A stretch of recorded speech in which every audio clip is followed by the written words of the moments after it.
Hello बच्चों, vision education channel में एक बार आपका फिर से स्वागत है।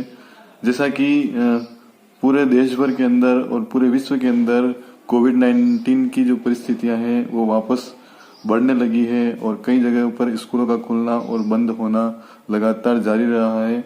आप लोगों की तैयारी बीच बीच में कभी स्कूल चल जाने से अच्छी हो रही थी और वापस स्कूलें बंद हो जाने के कारण से आपकी तैयारी कहीं ना कहीं बोर्ड परीक्षाओं की तैयारी अच्छी नहीं हो पा रही है। इस कारण से इन परिस्थितियों को देखते हुए मैंने ये प्रयास किया है कि मैं कक्षा 10 के जो छात्र हैं जो साइंस विषय से संबंधित है वो साइंस सब्जेक्ट के अंदर किस प्रकार से अच्छे मार्क्स ला सकते हैं, कैसे अपनी अच्छी पढ़ाई कर सकते हैं और किस प्रकार से कम समय के अंदर अच्छी उपलब्धि हासिल कर सकते हैं।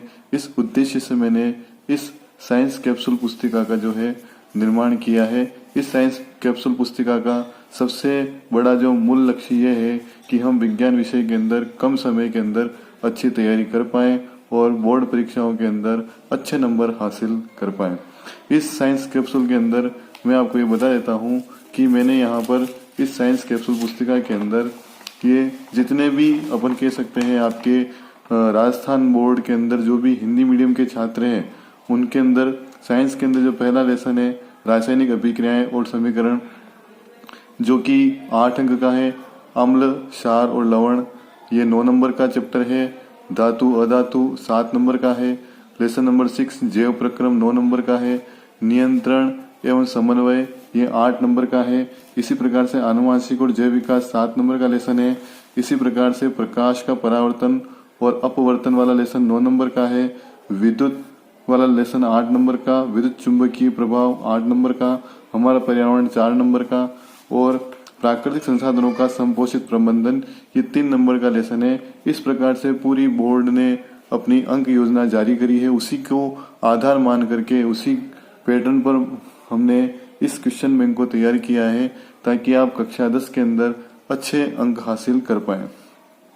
आज हम इस वीडियो के अंदर हम केवल जो पहला लेसन है आपका रासायनिक अभिक्रियाएं एवं समीकरण उसके महत्वपूर्ण प्रश्नों की चर्चा करेंगे।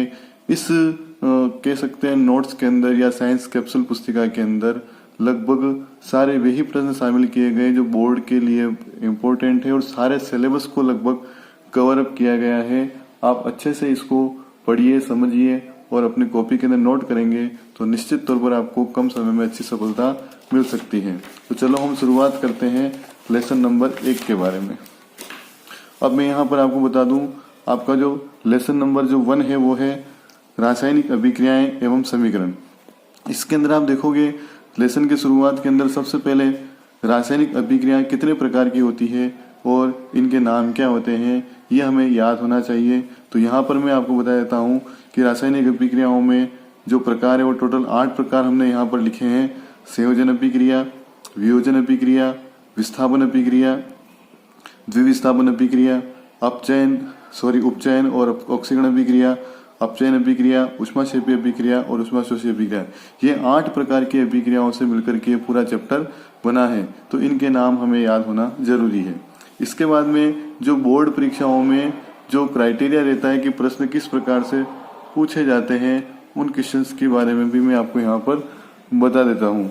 सबसे पहले आप देखें संयोजन अभिक्रिया को उदाहरण देकर के समझाना है तो सबसे पहले आपको क्या होना चाहिए, इसकी परिभाषा याद होनी चाहिए कि वह अभिक्रिया जिसमें 2 पदार्थ जुड़ करके एक नया पदार्थ बनाते हैं उसे संयोजन अभिक्रिया कहते हैं। अब यहाँ पर आपको उदाहरण याद रखना है तो उदाहरण के अंदर 2 चीजें हैं, कोयले का दहन और जल का निर्माण। ये साधारण से और बहुत ही सिंपल से एग्जाम्पल है। यदि आप इनको याद कर लेते हैं तो कार्बन और ऑक्सीजन मिलकर के CO2 का निर्माण करते हैं जिसे कार्बन डाइऑक्साइड कहा जाता है। इसी प्रकार से जल के निर्माण के अंदर हाइड्रोजन और ऑक्सीजन के अणु मिलकर के H2O यानी कि जल का निर्माण करते हैं। एक यहाँ पर कई बार एक नोट वाला क्वेश्चन मैंने यहाँ पर डाला है, कभी कोई कारण वाला क्वेश्चन पूछा जा सकता है। उसमें लिखा है कि बुझे हुए चूने के विलयन से दीवार पर सफेदी करने से 2-3 दिन बाद दीवार पर चमक आ जाती है। तो ऐसा क्यों होता है, ऐसा प्रश्न आपसे पूछा जा सकता है। क्योंकि दीवार पर कैल्शियम कार्बोनेट की परत बन जाती है। यानी जब भी आप किसी बुझे हुए चूने पर किसी दीवार के ऊपर कलर करते हैं या सफेदी करते हैं तो उस कंडीशन के अंदर दीवार के ऊपर वो जो चूना है वो सूखने के बाद में कैल्शियम कार्बोनेट CaCO3 का निर्माण करता है। इस कारण से वो जो है एक चमकदार परत बन जाती है और दीवार के ऊपर चमक आ जाती है। इसी प्रकार से दूसरा प्रश्न यहाँ पर आपको दिया है, वियोजन अभिक्रिया को उदाहरण देकर के समझाइए। तो वियोजन का मतलब आपको याद होना चाहिए, वियोजन को हम टूटना कहते हैं। जब कोई पदार्थ टूटता है तो उसको हम क्या कहते हैं, वियोजन कहते हैं। तो वह अभिक्रिया जिसमें एक पदार्थ टूट करके दो नए पदार्थ बनाता है उसे हम वियोजन अभिक्रिया कहते हैं। यहाँ पर वियोजन अभिक्रियाओं के बहुत सारे एग्जाम्पल दिए गए हैं। चूना पत्थर का वियोजन होना, सूर्य के प्रकाश में AgCl का वियोजन होना, सूर्य के प्रकाश के अंदर AgBr का वियोजन होना। अब चूने पत्थर का वियोजन में क्या बनेगा, CaCO3 चूना पत्थर का सूत्र है, यहाँ टूट करके CaO कैल्शियम ऑक्साइड और कार्बन डाइऑक्साइड का निर्माण करता है। इसी प्रकार से सूर्य के प्रकाश की उपस्थिति में सिल्वर क्लोराइड जो होता है वो सिल्वर और क्लोरीन के अंदर टूट जाता है। इसी प्रकार से आप देखें सूर्य के प्रकाश में AgBr सिल्वर ब्रोमाइड टूटता है, सिल्वर और ब्रोमीन का निर्माण कर देता है। ये जो अभिक्रिया है, कई बार एक छोटा क्वेश्चन आपसे पूछ सकते हैं कि श्याम श्वेत फोटोग्राफी के अंदर कौन सी अभिक्रिया का इस्तेमाल होता है, तो इस अभिक्रिया का इस्तेमाल होता है, ये आपको यहाँ पर लिखनी होगी। तो इस प्रकार से हमने यहाँ पर दो अभिक्रियाएं संयोजन और वियोजन के बारे में देखा। अब हम आगे यहाँ पर देखते हैं, अगला जो आपका जो नेक्स्ट क्वेश्चन है वो ये है कि विस्थापन अभिक्रिया किसे कहते हैं। विस्थापन का मतलब होता है आपको क्या करना है, एक पदार्थ क्या करता है दूसरे पदार्थ को हटाता है, उससे क्या कहते हैं, विस्थापन अभिक्रिया कहते हैं। जब कोई तत्व किसी यौगिक से दूसरे तत्व को हटा देता है तो उसे विस्थापन अभिक्रिया कहते हैं। विस्थापन का मतलब हटाना होता है, एक पदार्थ दूसरे पदार्थ को हटा रहा है। जैसे मैं आपको एक एग्जाम्पल देकर के यहाँ समझा सकता हूँ।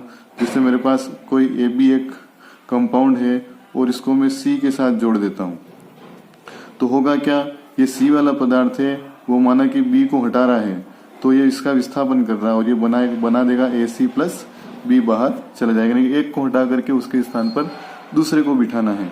तो जब कोई तत्व किसी यौगिक से दूसरे तत्व को हटाता है तो उसे विस्थापन अभिक्रिया कहते हैं। यहाँ पर एग्जाम्पल के रूप में दिया है, कॉपर सल्फेट के नीले रंग के विलयन में लोहे की कील रखने पर विलयन का नीला रंग क्या हो जाता है, गायब हो जाता है। ये क्वेश्चन भी कई बार आपके परीक्षाओं के अंदर पूछा जा सकता है। तो इसमें कॉपर सल्फेट का फॉर्मूला CuSO4, इसमें CuSO4 में जो Fe है वो CO को क्या करता है, यहाँ से हटा देता है, तो Fe इसके स्थान पर चला जाएगा और फेरस सल्फेट और कॉपर का निर्माण होगा। इसी प्रकार से अगला क्वेश्चन आता है, द्विविस्थापन अभिक्रिया किसे कहते हैं, उदाहरण के द्वारा। अब यहाँ पर नॉर्मल विस्थापन, इसमें क्या, यहाँ पर दो आयन से दो एटम का क्या होता है, एक साथ डिस्प्लेसमेंट होता है, विस्थापन होता है, जबकि यहाँ पर केवल एक ही आयन का विस्थापन होता है। तो जब दो अभिकारकों के मध्य आयनों का आदान प्रदान होता है तो उसे द्विविस्थापन अभिक्रिया कहते हैं। उदाहरण के लिए बेरियम क्लोराइड व सोडियम सल्फेट के विलयन को मिलाने पर एक श्वेत अवक्षेप बन जाता है।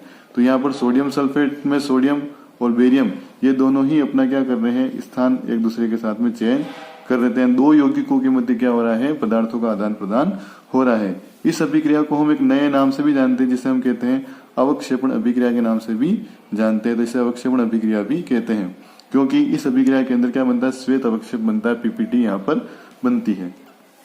इसी प्रकार से आप आगे याद रखें, अगली जो रिएक्शन है उपचयन अभिक्रिया या ऑक्सीकरण अभिक्रिया हम किसे कहते हैं। इसकी बहुत सारी परिभाषाएं हो सकती हैं, सभी जगह अलग अलग नाम अपन ले सकते हैं अभिक्रियाओं का, परंतु यहाँ पर मैंने एक सरल सी एग्जाम दी अभिक्रिया में आपको डेफिनेशन कि वह अभिक्रिया जिसमें ऑक्सीजन जुड़ता है उसे हम ऑक्सीकरण कहते हैं। आप सीधा याद रख सकते हैं, O से ऑक्सीजन याद रख सकते हैं, इससे आप कभी भूलोगे नहीं। यहाँ पर जैसे मैग्नीशियम के साथ में ऑक्सीजन जुड़ेगा तो मैग्नीशियम ऑक्साइड का निर्माण हो जाएगा। तो मैग्नीशियम और ऑक्सीजन जुड़ करके मैग्नीशियम ऑक्साइड का निर्माण करते हैं। फिर इसके बाद में एक और छोटा प्रश्न का भी कारण वाला बन भी सकता है यहाँ पर कि कॉपर धातु पर काले रंग की परत चढ़ाना कौन सी अभिक्रिया का उदाहरण है, तो वो भी ऑक्सीकरण अभिक्रिया का उदाहरण है। जैसे कॉपर के साथ ऑक्सीजन की क्रिया होती है तो कॉपर जैसे काला हो रहा है तो कॉपर क्यूप्रस ऑक्साइड यहाँ पर बन जाता है। तो इस प्रकार से सरल सरल सी परिभाषाएं हैं, आप याद रख करके अच्छे नंबर प्राप्त कर सकते हैं। फिर आता है अपचयन अभिक्रिया किसे कहते हैं, तो वह अभिक्रिया जिसमें हाइड्रोजन जुड़ता है उससे हम क्या कहते हैं, अपचयन कहते हैं। अब यहाँ पर आप देखो कि पहले ये जो काले रंग की परत थी, अब काले रंग की जो परत है वो भूरे रंग के अंदर बदल गई। तो ऐसा क्यों हुआ, वापस उल्टा हुआ, यानी क्यूप्रस ऑक्साइड जब हाइड्रोजन से रिएक्शन कर रहा है तो वापस कॉपर और जल का निर्माण वो कर रहा है। इस कारण से वो काले रंग की जो कॉपर की जो परत है वो हट करके भूरे रंग के अंदर परिवर्तित हो जाती है। इस प्रकार से कभी कभी रीजन वाले, कारण वाले क्वेश्चन, क्यों वाले क्वेश्चन आपसे पूछे जा सकते हैं कि ऐसा क्यों होता है। फिर आता है अगला प्रकार अभिक्रिया का, जिसे हम रेडॉक्स अभिक्रिया के नाम से जानते हैं। सिंपल सा है। रेडॉक्स का मतलब ये होता है कि जब कोई अभिक्रिया हो रही है उसमें ऑक्सीकरण और अपचयन दोनों अभिक्रियाएं साथ साथ होती हैं, तो उसे हम रेडॉक्स अभिक्रिया के नाम से जानते हैं। जिसका सबसे अच्छा उदाहरण है क्यूप्रस ऑक्साइड के साथ में हाइड्रोजन का जुड़ना। यानी कि ये अभिक्रिया आप यहाँ भी याद रख सकते हैं, ये अभिक्रिया आप यहाँ पर भी याद रख सकते हैं। यानी यहाँ कॉपर से ऑक्सीजन अलग हो रहा है और यहाँ पर ऑक्सीजन जुड़ रहा है, तो यहाँ पर तो इसका क्या हो रहा है, ऑक्सीकरण, और इसका क्या हो रहा है, अपचयन हो रहा है। इस प्रकार से हम इसको समझ सकते हैं। फिर हम आगे देखते हैं कुछ अन्य प्रश्न और हमारे यहाँ पर पास में है, तो आप देख सकते हैं, बिल्कुल आप ध्यान देवें। सबसे पहली बात हमारे को दी है यहाँ पर, ऊष्माक्षेपी अभिक्रिया हम किसे कहते हैं। ऊष्माक्षेपी का मतलब ये होता है कि जब भी किसी अभिक्रिया के अंदर यदि ऊष्मा बाहर निकलती है तो हम उसे ऊष्माक्षेपी अभिक्रिया के नाम से जानते हैं। वह अभिक्रिया जिसमें ऊष्मा बाहर निकलती है उसे ऊष्माक्षेपी अभिक्रिया कहते हैं। ऊष्माक्षेपी अभिक्रियाओं के जो उदाहरण दिए गए हैं वो दिए गए हैं। सबसे पहला एग्जाम्पल है प्राकृतिक गैस का दहन। यानी आप किसी भी प्राकृतिक गैस को आप जला रहे हो, CH4 के साथ ये मेथेन है, इसको प्राकृतिक गैस कहा जाता है। ऑक्सीजन के साथ इसका दहन किया जाता है तो कार्बन डाइऑक्साइड, जल और ऊर्जा का निर्माण होता है। इसी प्रकार से आप देखो, श्वसन भी एक प्रकार की ऊष्माक्षेपी अभिक्रिया है जिसमें ग्लूकोज का क्या होता है, विघटन होता है। ग्लूकोज का सूत्र होता है C6H12O6। ये ऑक्सीजन के साथ रिएक्शन करेगा तो कार्बन डाइऑक्साइड, जल और ऊर्जा का निर्माण करता है। तो इस प्रकार से आप दोनों एग्जाम्पल याद रखें। कभी कभी जो साग सब्जियां हैं उनका विघटन होता है या कंपोस्ट खाद का निर्माण होता है तो भी वो ऊष्माक्षेपी अभिक्रिया ही होती है। तो ऐसे उदाहरण आपके छोटे प्रश्नों में पूछे जा सकते हैं। इसी प्रकार आप देखो, ऊष्माशोषी अभिक्रिया किसे कहते हैं। ऊष्माशोषी का मतलब होता है वह अभिक्रिया जिसमें ऊष्मा का अवशोषण होता है, यानी ऊष्मा ग्रहण की जाती है। जैसे चूना पत्थर का वियोजन है, सूर्य के प्रकाश में AgCl का वियोजन है, सूर्य के प्रकाश में AgBr का वियोजन है। यानी आप देख सकते हैं, जैसा कि मैंने बताया था आपको, कि जितनी भी वियोजन अभिक्रियाएं होती हैं वो सारी ऊष्माशोषी अभिक्रियाएं होती हैं। इस प्रकार से आप इसको याद रख सकते हैं। संक्षारण, अब संक्षारण शब्द आपके लिए नया हो सकता है। संक्षारण का मतलब होता है कोई भी धातु की वस्तु क्या होती है, खराब होने लगती है, उस क्रिया को हम संक्षारण कहते हैं। नॉर्मली हम अपने दैनिक जीवन के अंदर देखते हैं कि लोहे की वस्तुएं खराब होती है, जंग लगने लगता है, तो एक प्रकार का संक्षारण है। तो देखें आप, जब कोई धातु किसी अम्ल या आर्द्रता या वायु के संपर्क में आता है तो वह धातु क्या होती है, खराब होने लगती है। इसे हम संक्षारण के नाम से जानते हैं। उदाहरण के लिए लोहे पर जंग का लगना है, चांदी का काला पड़ जाना है, तांबे पर हरे रंग की परत चढ़ जाना है, ये संक्षारण के अच्छे उदाहरण हैं। आपसे परीक्षाओं में छोटे प्रश्न पूछे जा सकते हैं। अब अगला प्रश्न ये भी आता है कि जब धातु खराब हो रही है तो उसको बचाया कैसे जा सकता है, यानी कि संक्षारण से हम उसका बचाव कैसे कर सकते हैं। तो धातुओं की वस्तुओं पर हम पेंट कर दे, यानी कि कलर कर देते हैं, रेड ऑक्साइड कर देते हैं। धातुओं की सतह पर तेल या ग्रीस लगा देते हैं। धातुओं की वायु और जल के सीधे संपर्क से हम बचाने की प्रयास करते हैं। लोहे पर हम जिंक की परत चढ़ाते हैं जिसके कारण से लोहे पर जल्दी से जंग नहीं लगता है। इस प्रकार हम क्या करते हैं, संक्षारण से धातुओं का बचाव कर सकते हैं। अब अगली बात आप यहाँ पर देखें कि एक नया प्रश्न यहाँ पर आता है, विकृत गंधिता किसे कहते हैं। उदाहरण के देकर के आपको समझाना है। तो विकृत गंधिता का मतलब है कि जब भी कोई तेल या वसा युक्त सामग्री घर के अंदर आपके जैसे कोई तेल से बनी हुई वस्तु है, जैसे अचार वगैरह पड़ा हुआ है, तो लंबे समय तक आपने इसका उपयोग नहीं किया तो कुछ समय के बाद वो खराब हो जाएगा, उसका स्वाद बदल जाएगा, वो एक प्रकार की विकृत गंधिता है।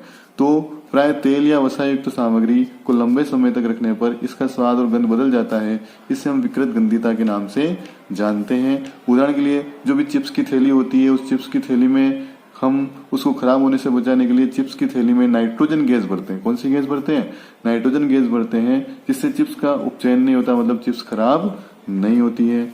अब कुछ चित्र आपके परीक्षाओं के अंदर, जैसे बुक्स के अंदर कुछ चित्र दे रखे हैं जो परीक्षाओं के अंदर पूछे जा सकते हैं। जैसे जल के विद्युत अपकरण को चित्र के द्वारा समझाओ, तो ये चित्र आपको बनाना है। आपकी बुक के अंदर भी आपको चित्र मिल जाएगा। ये जो प्रश्न है, हाइड्रोजन गैस की उपस्थिति का पता लगाना, या ऐसा उपकरण जिसके अंदर हाइड्रोजन गैस उत्पन्न होती है और फट फट की आवाज के अंदर वो फूटती है जब किसी मोमबत्ती को पास में ले जाते हैं। तो इस प्रकार से ये चित्र आपको हाइड्रोजन गैस की उपस्थिति वाला आपको बता करके समझा देना है। और ये प्रश्न परीक्षाओं या बोर्ड परीक्षाओं में कई बार आ चुका है। तो इस प्रकार ये जो पहला चैप्टर है वो मोटे मोटे तौर के ऊपर पूरा मैंने यहाँ पर कवर अप कर लिया है। आप इस पहले चैप्टर को आसानी से पढ़े, देखे, समझे और चाहे तो अपने नोट्स की कॉपी में भी इसको आप लिख सकते हैं, जिससे आपकी तैयारी अच्छी हो सकती है और बोर्ड परीक्षाओं में आप अच्छे नंबर ला सकते हैं। अगले वीडियो के अंदर मैं लेसन नंबर 2 के बारे में चर्चा करूंगा। ठीक है, तो आप इस चैनल को सब्सक्राइब कर लीजिए। आपके पास बोर्ड संबंधी जितनी भी जानकारियां हैं, जितने भी मॉडल पेपर्स हैं, जो भी महत्वपूर्ण क्वेश्चन पेपर हैं, वो आपके साथ शेयर किए जाएंगे। आप चैनल को सब्सक्राइब कर दीजिए और अपने दोस्तों और फ्रेंड सर्कल के साथ में आप इसको शेयर भी कीजिए। धन्यवाद।